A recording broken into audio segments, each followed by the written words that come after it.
Gujarat number 1 engineering university Sankalchand Patil university.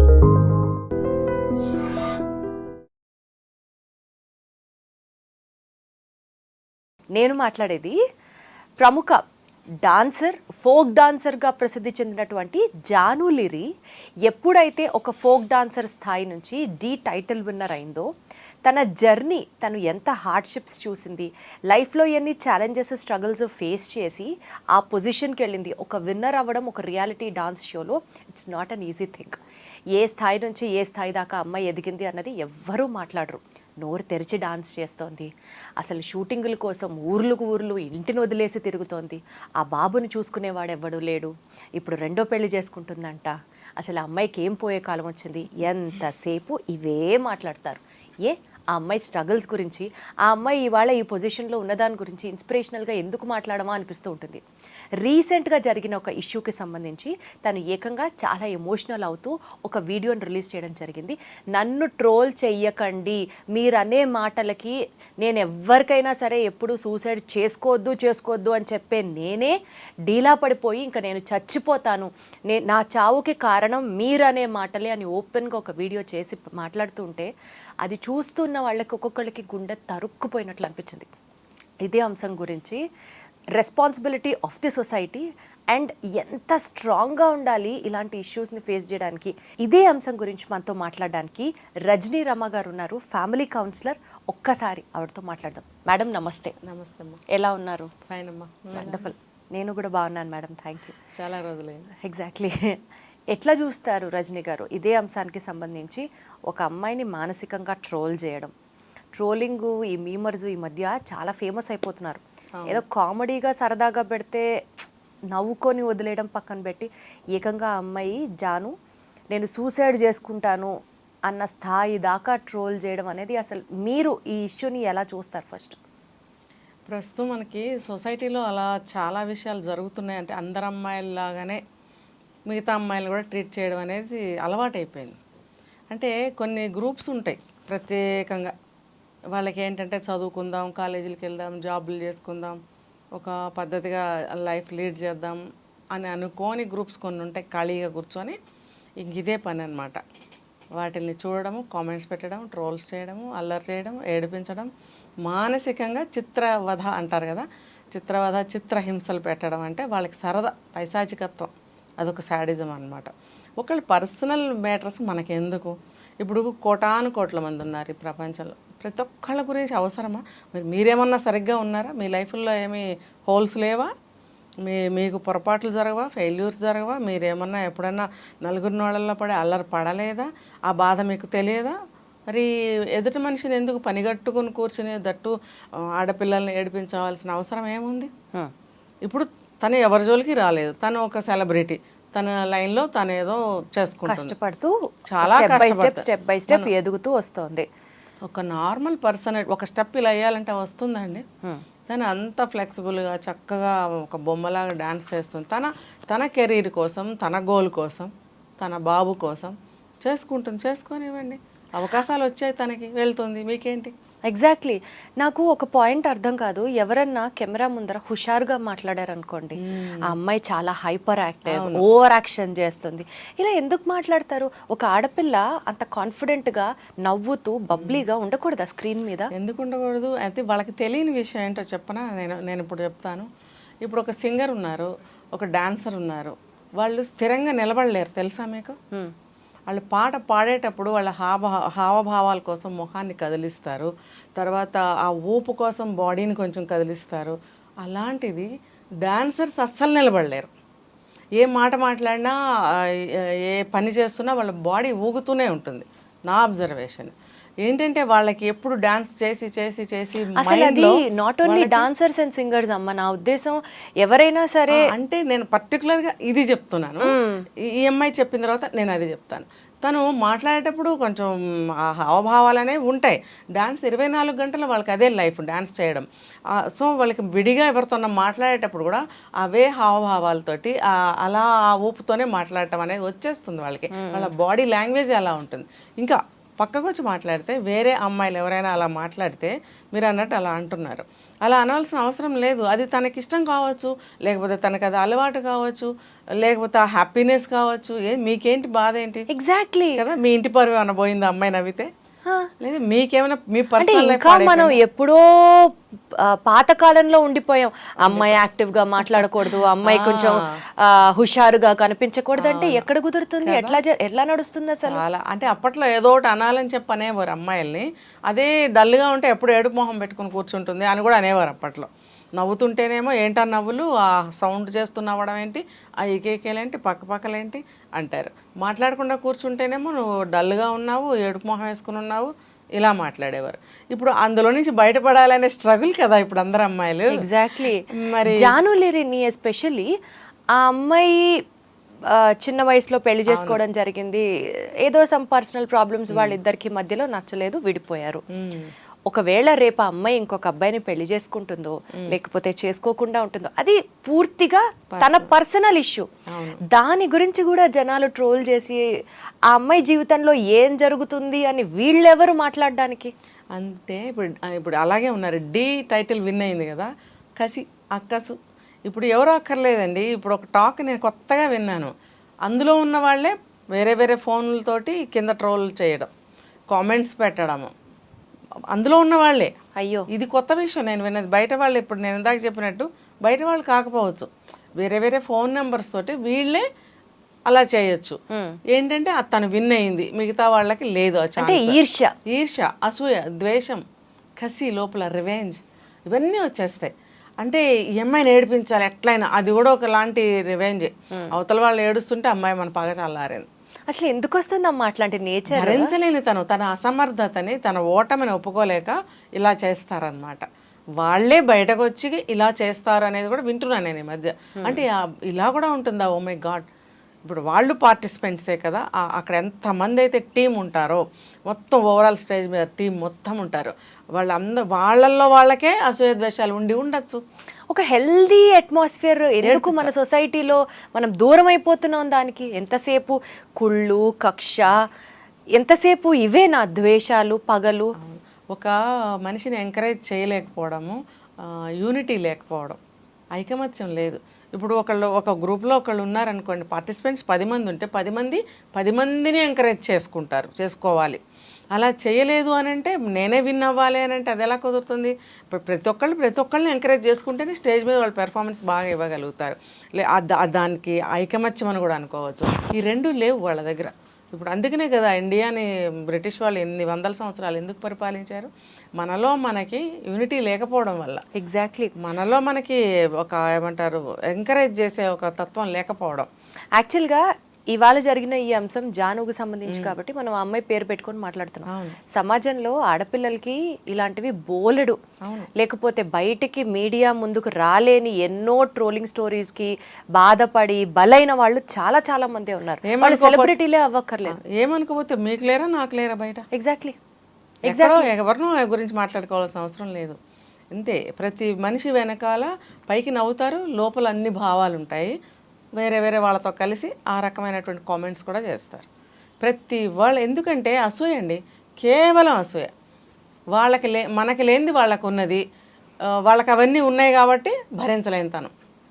అంతేగాని encourage చేద్దాం. మనలో అంతమంది ఉంటారు, అంతమందిలో 2-3 పైకి వస్తారు, 2-3కి అవకాశాలు వస్తాయి, 2-3కి ఆ టాలెంట్స్ ఉంటాయి. వాళ్ళకి ఆ స్థాయికి వెళ్ళడానికి ప్రయత్నం చేయాలి. దాని వెనక ఎంత స్ట్రగుల్, ఎంత కష్టం ఉంటుందండి. ఇవాళ నిన్న వచ్చేసి ఇక్కడ కూర్చుండిపోతామా మనం అంటే మనం కాదు, ఎవరైనా సరే ఒక ప్లేస్. ఇప్పుడు డి విన్ అయింది ఆమె, ఇప్పటికిప్పుడు అయిపోయింది. తను చిన్నప్పటి నుంచి ఎంత కష్టపడితే ఈ రోజున సాధించింది. బహుశా ఆమె కెరీర్కి ఏదైనా అడ్డం వచ్చి ఉండొచ్చు కాక, మ్యారిటల్ లైఫ్, వాళ్ళిద్దరికి అభిప్రాయ భేదాలు వచ్చి ఉండొచ్చు, కుదరకపోవచ్చు, ఏదో సంథింగ్ మనకు అనవసరం.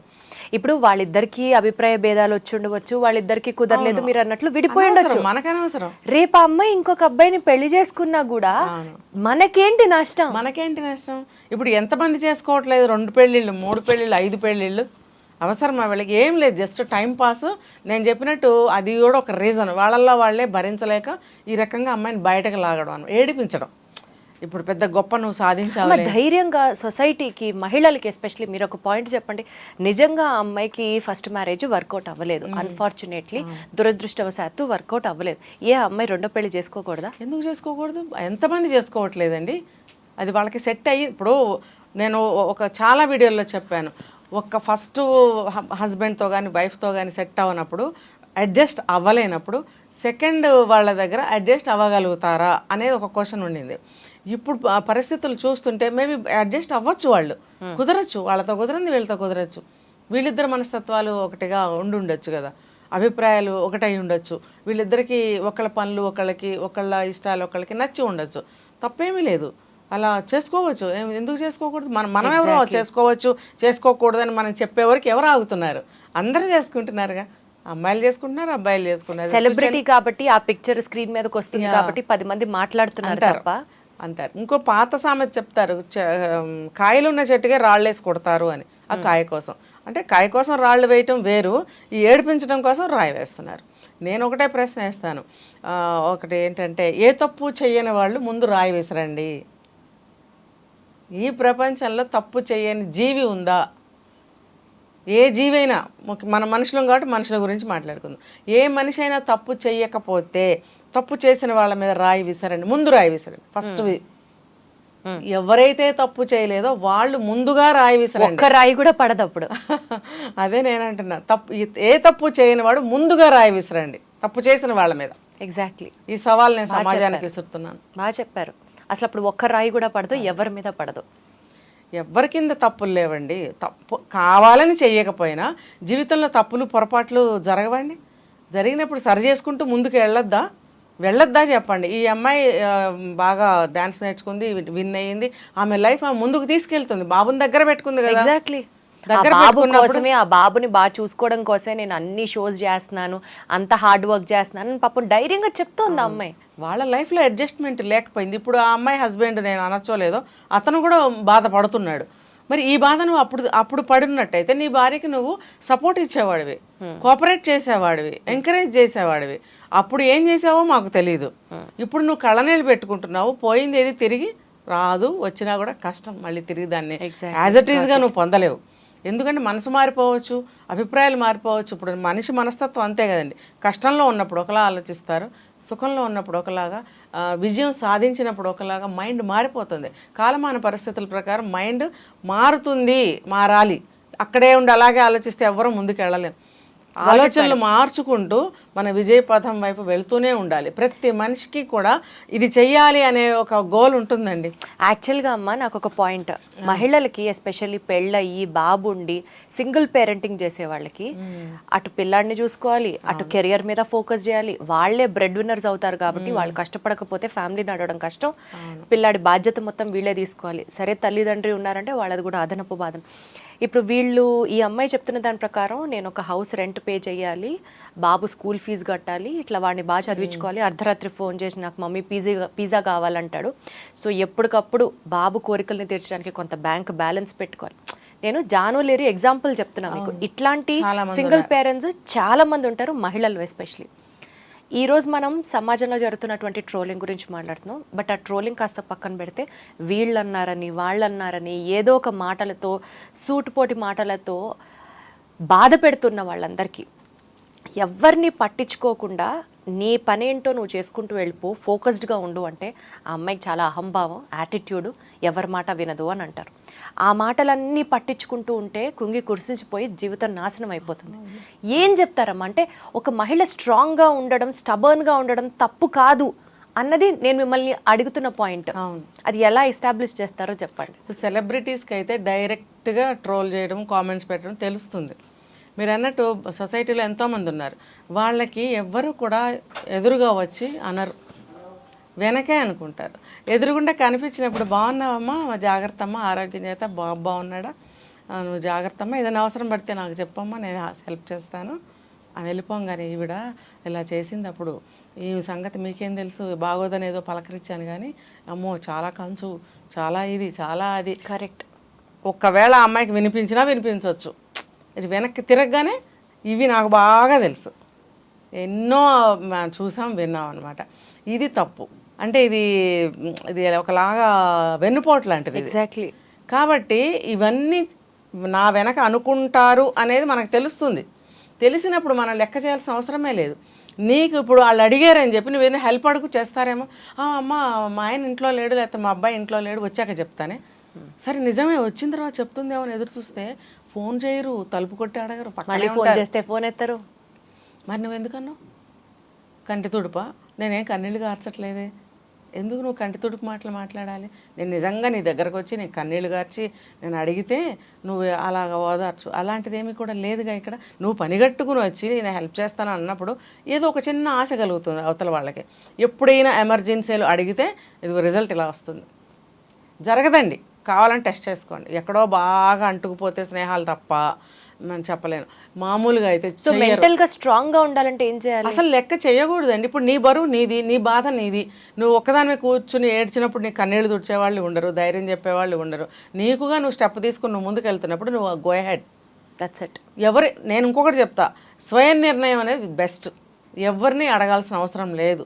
నీ ఏజ్కి నీకున్న ప్రాబ్లమ్స్కి నీ ప్రాబ్లం ఏంటో నీకే తెలుసు కాబట్టి, దానివల్ల నువ్వు ఎంత స్ట్రగుల్ అవుతున్నావో సఫర్ అవుతున్నావు అనేది నీకే తెలుసు కాబట్టి, ఏం చేస్తే బాగుంటుంది అనేది నీకే తెలియాలి. పర్ఫెక్ట్. నువ్వే తీసుకోవాలి నిర్ణయం. రైట్.